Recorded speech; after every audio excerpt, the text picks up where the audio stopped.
let's dive into this. Today, we are looking at an absolute masterclass in musical momentum. We're going to unpack the incredible story behind a release that literally shook the music industry to its core, Tupac Shakur's monumental 1996 double album, All Eyez on Me. Throughout this explainer, we're going to look at this iconic record through the lens of one singular, defining, driving force: urgency.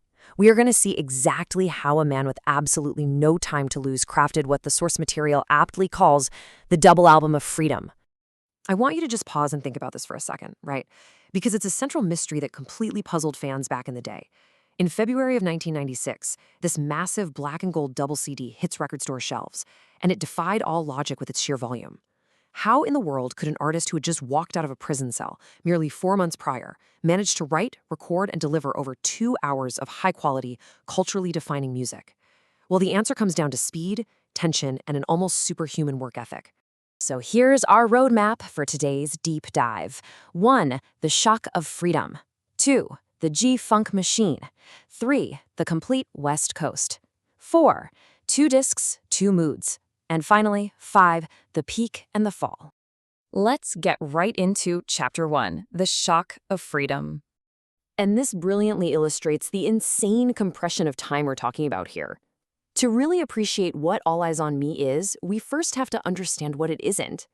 Just a year prior, in 1995, Tupac released Me Against the World, an album written before his incarceration. And that record was deeply introspective, dark, almost testamentary in its tone. But then everything changes in a flash. In October 1995, Tupac is serving time at the Clinton Correctional Facility in New York. Suge Knight, the head of Death Row Records, steps in and pays his bail. The trade-off was simple and honestly brutal. Tupac had to sign with Death Row. While some people viewed this as a Faustian bargain, our source points out that it was actually the catalyst for a man who literally didn't have a single second to waste. He went almost straight from a jail cell into the recording booth, leading to this massive February 1996 release, and then, tragically, his death just 7 months later. Because of this frantic, non-stop pace, we got a historic milestone, the very first solo double studio album in rap history. Now, I really want to emphasize that this wasn't your standard comeback record where an artist gently, finds their footing again. No way. This was an unprecedented show of force.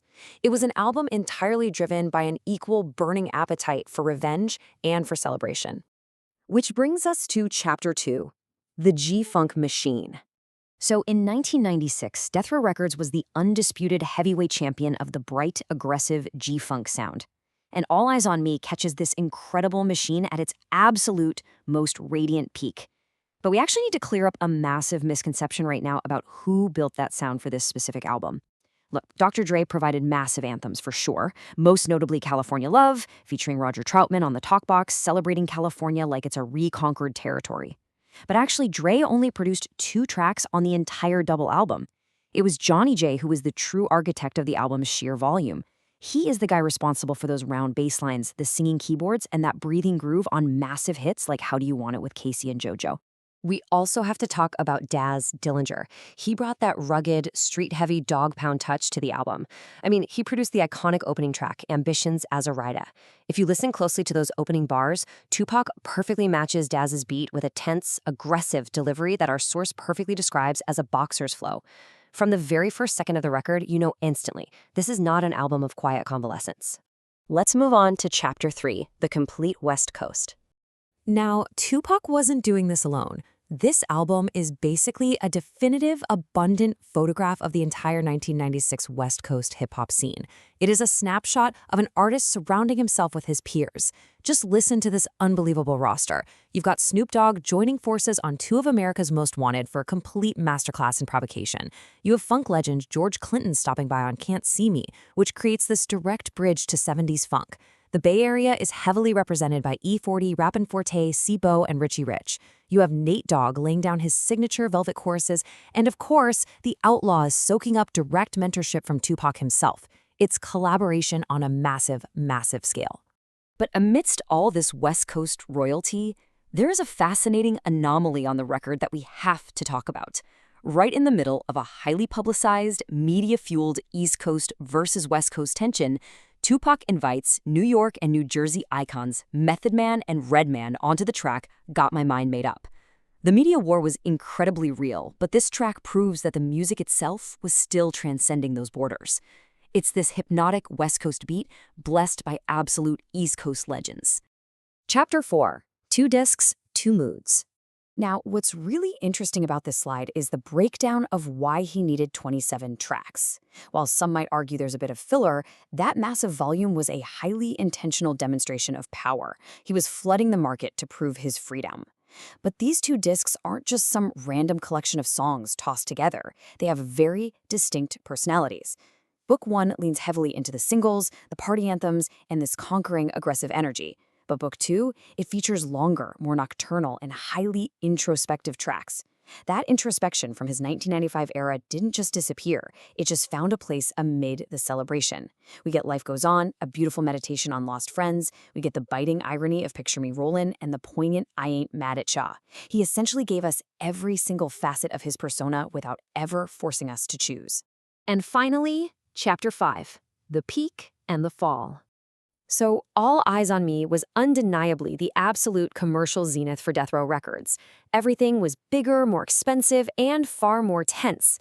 But retrospectively, as our source points out, it was also the beginning of the end. The energy driving this album was just so frantic, and it was aimed literally everywhere at once. The lyrics took aim at the courts, the journalists, East Coast rivals, sometimes all in the exact same verse. What we're hearing when we listen to this album is a massive system on the absolute verge of overheating. And tragically, it did. Just 7 months after this monumental album was released, Tupac Shakur was assassinated in Las Vegas. On a slightly lighter note, for those of you who want to physically own a piece of this history, the album spans 4 massive vinyl records. The source actually recommends that collectors look for the recent official reissues. The engraving quality is excellent, and it saves you from paying those outrageous prices for vintage pressings. Which, hey, leaves you some budget to pick up Me Against the World for your shelf too. I really want to leave you with this powerful instruction from the author of our source text regarding how to actually consume this 27-track giant. Quote, "This record is not for background noise. It is traversed." End quote. It demands an entire evening. It demands your active engagement to truly understand the sheer force of a man racing against the clock. Tupac delivered an unprecedented 2 hours of music out of pure, unfiltered urgency. It was a race to say everything he needed to say before time ran out.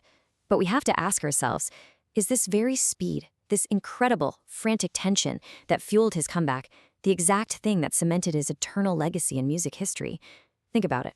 Thanks for joining me on this explainer, and keep exploring the music that shaped our world.